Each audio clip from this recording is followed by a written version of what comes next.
Bonjour à tous, bienvenue dans le podcast Une pause s'impose de Liantis, le podcast qui parle de la santé mentale chez les entrepreneurs. Je m'appelle Carla et je suis aujourd'hui avec Eugénie Gillot. Bonjour. Oui, bonjour. Bienvenue. Merci.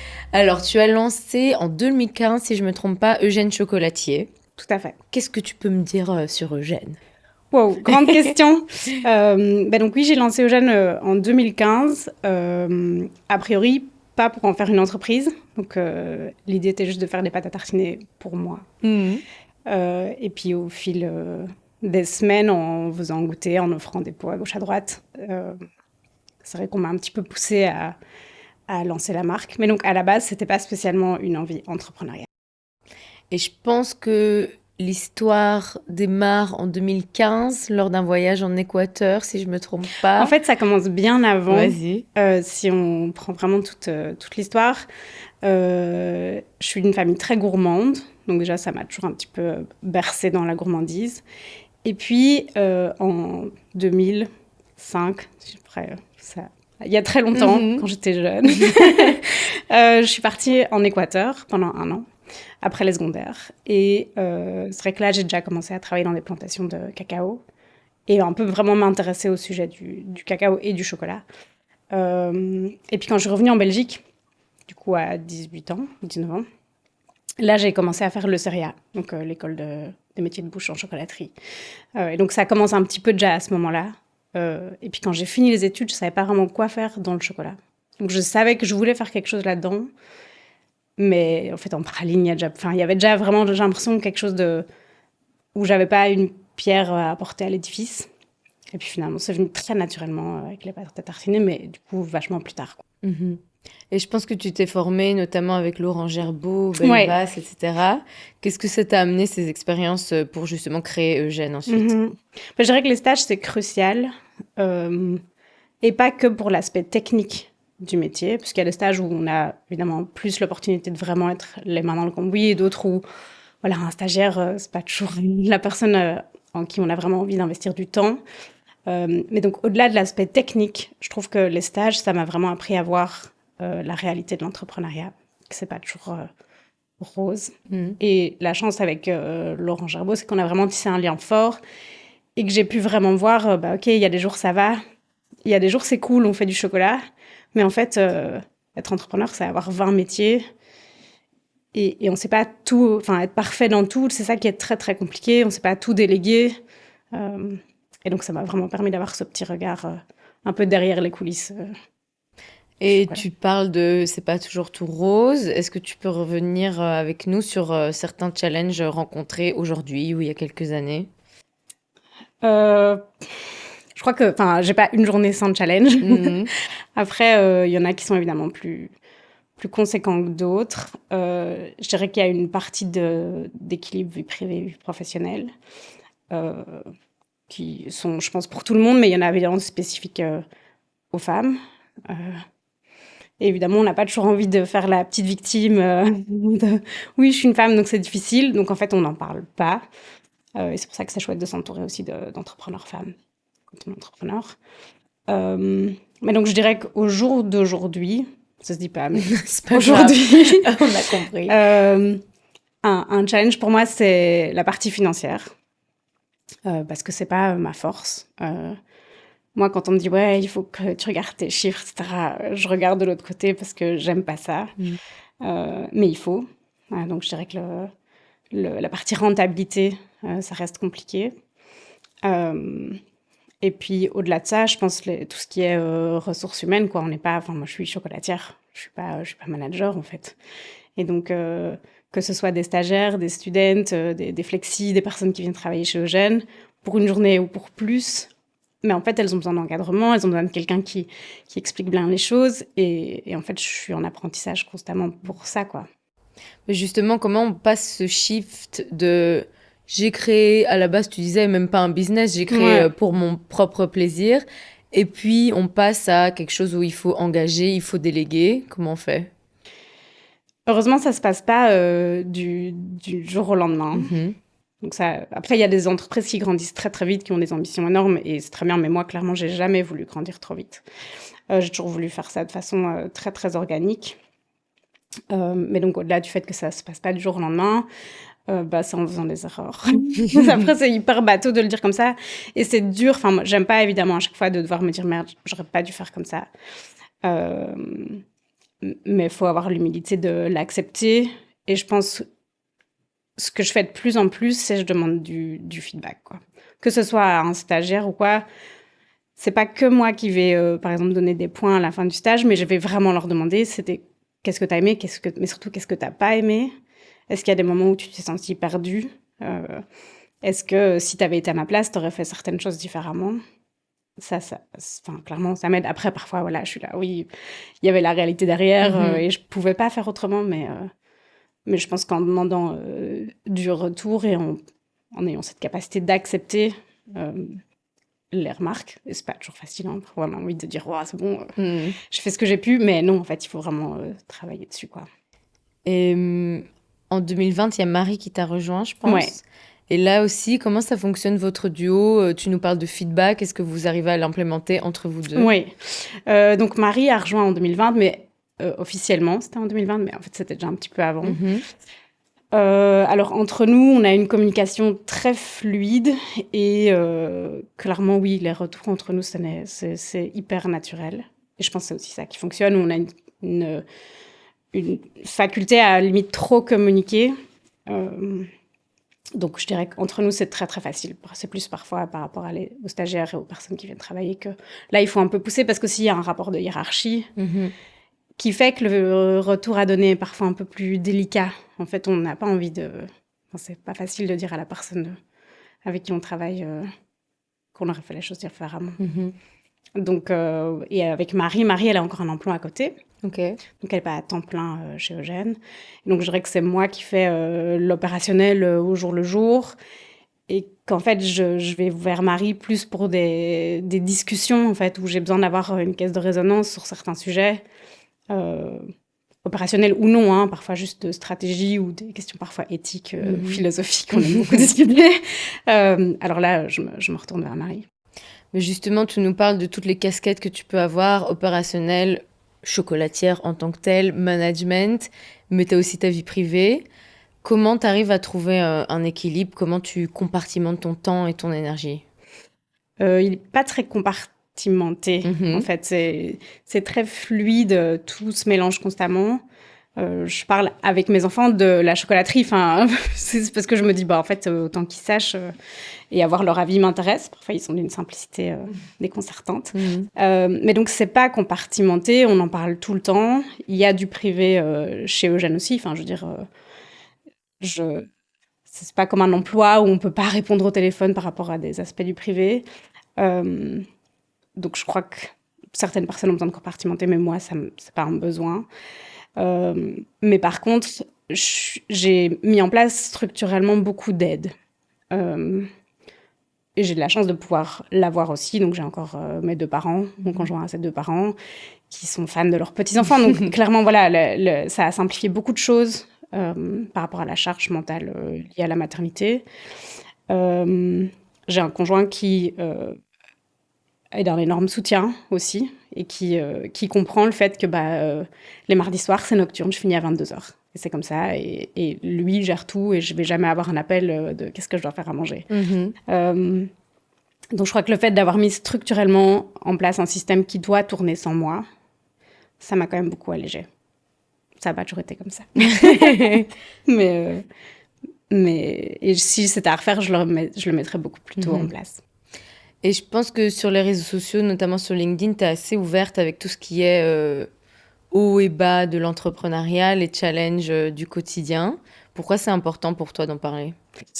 C'est important d'en parler justement pour un peu libérer la parole, ce serait vite dit, parce qu'en fait, maintenant, on en parle de plus en plus. Mais en fait, quand on est dans un moment bas, tout paraît tout rose chez les autres, quoi. Et donc, on se dit, mais qu'est-ce que je fais de mal? Je travaille comme une acharnée et chez moi, ça marche pas. Et qu'en fait, voir que d'autres se posent ces questions-là, en fait, ça fait du bien. Après, c'est pas bien de se réjouir du malheur des autres, mais c'est pas cette idée-là. C'est juste de se dire, en fait, c'est normal de se poser ces questions-là. l'entrepreneuriat, c'est des hauts et des bas, de l'accepter. Et moi, ça m'a aidé en tout cas à essayer de ne pas prendre des grandes décisions quand je suis dans des bas.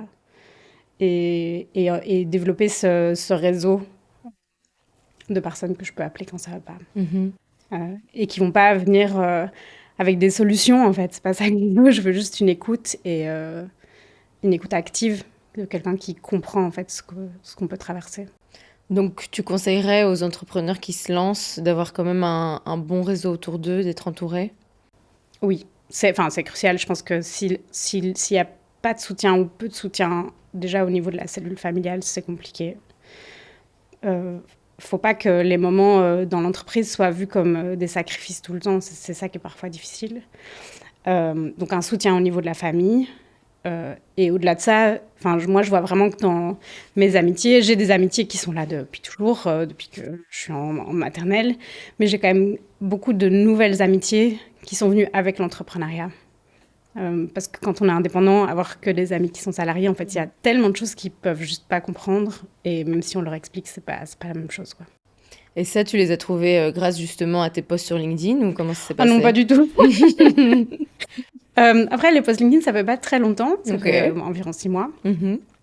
Non, en fait, c'est plus des clients ou des fournisseurs ou d'autres artisanes ou artisans souvent c'est de Bruxelles, évidemment, avec qui on travaille ou avec qui on travaille pas, mais chez qui on aime aller. Et je pense par exemple à Pops and Pancakes, où je m'entends super bien avec Coralie. Ça me fait plaisir d'aller là et d'échanger avec elle. Et au début, ça vient par des petites phrases comme ça, échangées entre deux pancakes. Et puis après, ça devient vraiment une amitié qui va au-delà de l'entrepreneuriat, quoi. Je reviens encore sur tes posts LinkedIn, mais j'ai lu quelque chose qui m'a beaucoup plu. Tu parles d'avoir sa personne ressource. Ouais. Quand on est dans des moments de doute, de stress, pour toi, c'est qui cette personne ressource et pourquoi? Je vais pas dire qui c'est. Okay. On garde la limite. Ça reste un secret. Mais c'est un entrepreneur qui, je pense en tout cas, passe aussi par beaucoup de questionnements et qui, en fait, c'est une personne qui va, au lieu parfois de dire viens, on va parler, qui va dire tiens, c'est quoi, on va au cinéma et on parle pas. Et on fait juste quelque chose d'autre parce que sinon on est tout le temps le nez dans le guidon, on est tout le temps en réflexion, le cerveau il s'arrête jamais, on se réveille la nuit avec des idées et en fait parfois simplement faire des choses où on met le cerveau en off et en pause, ça fait tellement du bien, quoi. C'est ça justement, toi, qu'est-ce que tu fais pour être off? Franchement, c'est pas facile. J'ai plein d'insomnie, par exemple. C'est vraiment un problème auquel je fais face. Parce que, justement, j'arrive pas à mettre mon cerveau en off. Et parfois, c'est vraiment des bêtises qui peuvent tout à fait être gérées le lendemain. Ça n'a aucun sens de se réveiller pour ça. J'en suis bien consciente. Mais c'est pas si facile que ça. Mais donc, oui, c'est de faire des sorties et pas toujours parler, en fait, du boulot. Ça, c'est quelque chose que je trouve parfois un peu compliqué quand on a son entreprise, c'est que les gens, c'est toujours bizarre de dire ça comme ça, mais ils vont toujours vouloir en parler quand je vais en soirée ou quoi. Ah tiens, mais du coup, Jeanne, on va partout, ça doit aller trop bien. Et en fait, j'ai pas envie de parler de mon boulot. Pas maintenant, et j'ai envie de penser à autre chose. Et donc voilà, ça c'est parfois un peu plus compliqué. Mais donc ouais, pour faire off, je fais pas mal de sport. Avec Marie. Donc évidemment, parfois on parle de Jeanne, souvent on parle de Jeanne quand on va courir à deux, mais on est en train de courir, quoi. Et donc on fait une activité. Donc ouais, trouver des petits moments comme ça, mais c'est pas facile. Ouais, si quelqu'un a des tips, je suis ouverte. Mais justement, quand tu as besoin de te ressourcer, c'est quoi ta pause parfaite, quoi? Je vais au spa. Sympa. Parce que dans un spa, on peut pas parler. On est obligé d'être tranquille. Le téléphone reste à l'extérieur. Donc ouais, ça oblige vraiment à couper avec le monde extérieur, quoi. Et est-ce que tu arrives à mettre ton téléphone, je sais pas, en mode avion, genre le week-end, ou c'est quelque chose que tu voudrais faire? C'est une question, c'est un questionnement qu'on a en ce moment, justement, c'est que j'ai toujours mis mon numéro de GSM partout, sur le site web, etc. Et souvent, on m'appelle le week-end. Alors qu'en fait, on n'est pas ouvert le week-end, on n'a pas de magasin spécialement. Et j'avais mis ça en place parce qu'évidemment, je ne me suis pas posé la question. Je m'étais toujours dit qu'il y avait de toute façon personne qui allait appeler. Mais maintenant, c'est quand même vraiment parfois dérangeant. Après, je me dis, on ne sait jamais qu'une urgence d'un magasin qui appelle, etc. Mais Marie me dit souvent, il n'y a jamais personne qui est mort de ne pas avoir été livré de sa pâte à tartiner. Donc, il faut relativiser, quoi. Mais c'est vrai que c'est compliqué, mais je m'améliore, on va dire. Je vais vers quelque chose de mieux. Et comment tu décris Marie, j'ai l'impression qu'elle, c'est le côté posé pour se calmer. Et toi, t'es plus speed parce que t'es à fond dedans, t'es à temps plein, quoi. Oui, je crois qu'il y a d'une part, il y a de ça. Et puis en fait, moi, j'ai tendance à tout prendre pour une urgence. Avant, si Marie n'avait pas été là, moi, si un client me commandait 2 petits pots et que j'avais plus qu'un grand, j'allais diviser ce grand pot en 2 petits pots. Enfin, ça n'avait aucun sens économiquement, écologiquement. Enfin, c'était du stress pour rien. Et d'aller le livrer à l'autre bout de Bruxelles en vélo. Et Marie, elle a apporté justement cet aspect de... En fait, non, les livraisons, c'est tel jour de la semaine. Le client devait commander pour tel jour. C'est pas maintenant, ça ne doit pas être livré dans l'heure. Alors, parfois, je vais quand même produire encore le week-end. Je lui dis non, mais c'était juste vite fait. Mais elle m'apporte un peu cette distance. Et elle relativise beaucoup plus, ce qui en tout cas est nécessaire pour moi. Après, je crois que c'est le but d'une association aussi, c'est qu'on ne soit pas exactement les mêmes. Et quand je suis à côté de quelqu'un de stressé ou de quelqu'un qui prend tout pour une urgence, ça me rend folle. Donc, tant mieux. Et du coup, c'est lié quand tu parles de distance, prendre du recul, c'est aussi connaître ses propres limites et pouvoir les poser. Tu arrives à le faire? Là, c'est plus mon conjoint qui va... Parfois, donc il a vraiment une compréhension énorme de l'entrepreneuriat. Ses 2 parents étaient indépendants, il est indépendant. Donc il va jamais me dire tu travailles trop ou ton projet prend trop de place. Par contre, il va plus dire là tu t'oublies ou oublie pas. Enfin, ta santé mentale c'est important et là je sens que tu es fort à bout ou fort fatigué. Peut-être que la semaine prochaine il faudrait que tu vois pour pouvoir un peu récupérer, quoi. Donc c'est lui qui va être un peu le garde-fou. À ce niveau-là, mes parents aussi sont un peu plus attentifs, alors que moi, je vais pas le remarquer. C'est souvent eux qui voient la fatigue avant que moi, je la ressente. Ok. Et la suite pour Eugène, comment tu la vois? C'est toujours très compliqué ces questions parce que je suis quelqu'un qui fait des tout petits pas. Et ça a toujours fonctionné comme ça et le risque, les grands changements me font toujours un peu peur. Donc moi, je dirais que j'ai envie pour Eugène d'un équilibre et d'une certaine stabilité qui est parfois pas facile à obtenir et beaucoup de couleurs, quoi. J'aimerais un peu des nouvelles recettes temporaires, enfin des trucs un peu plus divers. Mais donc on y travaille. Justement, tu me parles de plusieurs recettes. Ma dernière question, c'est ta pâte à tartiner préférée, c'est laquelle chez Eugène? Alors pour moi, l'intemporel, c'est le praliné pur. C'est celle qu'on consomme à la maison 1 kilo par semaine. Et ça fait 10 ans et je m'en lasse pas. Vraiment, c'est celle qui, pour moi, est intemporelle et qui est devenue un peu le classique chez nous. Après, je varie les plaisirs en ramenant d'autres à la maison, mais vraiment celui qui, si je vais sur une île déserte et que j'en ai un, je choisis celui-là. Ok, top. Je sais quoi manger demain matin. Merci beaucoup, Eugénie. Merci.